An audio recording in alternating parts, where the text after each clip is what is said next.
நான் கம்பெனியில் சம்பளம் போட்டாச்சு. அதனால மட்டன் வாங்கியிருக்கிறேன். இன்றைக்கி ஒரு மட்டன் சுக்கா ஒன்று பண்ணுவோம். சம்பளம் வந்துச்சுன்னா மட்டன் சிக்கன் மீன் ஒன்றத்தையும் விடுறதில்ல. அப்புறம் மாத கடைசி ஆகும்போது தயிர் ரசம் மோர் இப்படி தான் போகும். இத்தனை வருஷம் ஆனாலும் இது மட்டும் இன்னும் மாறவே இல்லை. சரி, கையில் காசு இருக்கும்போதாச்சும் நல்லபடியாக வாய்க்கு ருசியாக செஞ்சு சாப்பிடுவான். நான் கடையில் கேட்டது 1 கிலோ மட்டன் தான். ஆனால் இங்கே வந்து ஓப்பன் பண்ணி பார்த்தா வெறும் எலும்பு தாங்க இருக்குள்ள.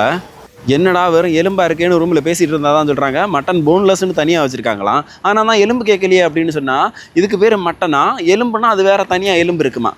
ஆனால் போங்கப்பா, உண்மையிலேயே ரொம்ப மன கஷ்டமாக இருந்துச்சு. ஏன்னா சுக்கா பண்ணுறதுக்கு கொஞ்சம் எலும்பு கம்மியாக இருந்ததுன்னா நல்லா இருந்திருக்கும். சரி பரவாயில்ல, இருக்கிறத வச்சு நம்ம வேறு லெவலில் பண்ணிடலாம் அப்படின்னு ஆரம்பித்ததான்.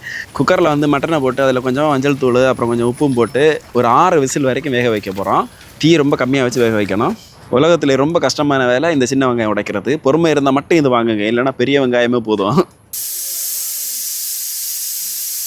நல்ல கனமான பாத்திரமாக எடுத்துக்கோங்க. அப்போ தான் வந்து அடிப்பிடிக்காமல் பண்ண முடியும். அப்புறம் நல்லெண்ணெய், தாளிக்கிறதுக்காக கொஞ்சம் பெருஞ்சீரகம் போட்டு கறிவேப்பிலையும் போட்டிருக்கிறேன்.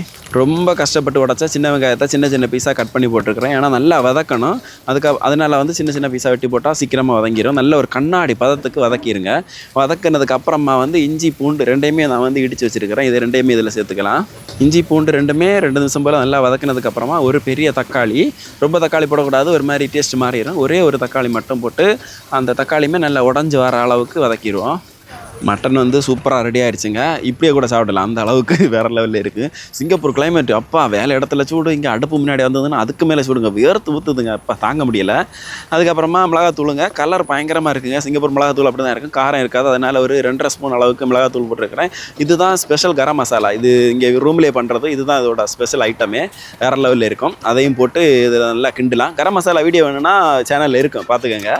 அப்புறமா அந்த வேக வச்ச மட்டனை இதில் போட்டு அப்படியே கிண்டினீங்க வச்சுக்கோங்க, வேறு லெவல். இதுவே ஒரு செம்ம மட்டன் குழம்பு. கொஞ்சம் நேரம் கொதிக்க வச்சு எடுத்திங்கன்னா வேறு லெவலில் இருக்கும். ஆனால் நம்ம அப்படி பண்ண போகிறதில்ல, நம்ம ஸ்பெஷல் பண்ண போகிறோம் இல்லை. அப்போ கொஞ்சம் நேரம் இன்னும் கை வலிக்கிற அளவுக்கு கிண்டணும்.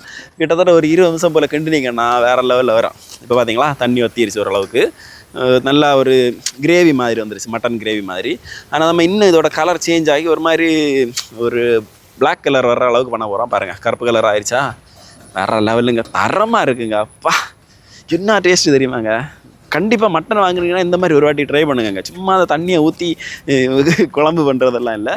கண்டிப்பாக அடுத்த வாட்டி மட்டன் வைக்கும்போது இந்த மாதிரி ட்ரை பண்ணுங்க, வேறு லெவலில் தரமாக இருக்குங்க. அப்படியே அந்த சோத்தில் போட்டு அந்த பிசைஞ்சு சாப்பிட்டா குழம்பு எதுக்குங்க, வெறும் சோறில் ஒரே ஒரு பீஸு மட்டும் போதுங்க. அப்பா வேறு லெவலுங்க. அம்மாட்டி ஆத்தாட்டி என்ன டேஸ்ட்டு தெரியுமா, வட போங்க.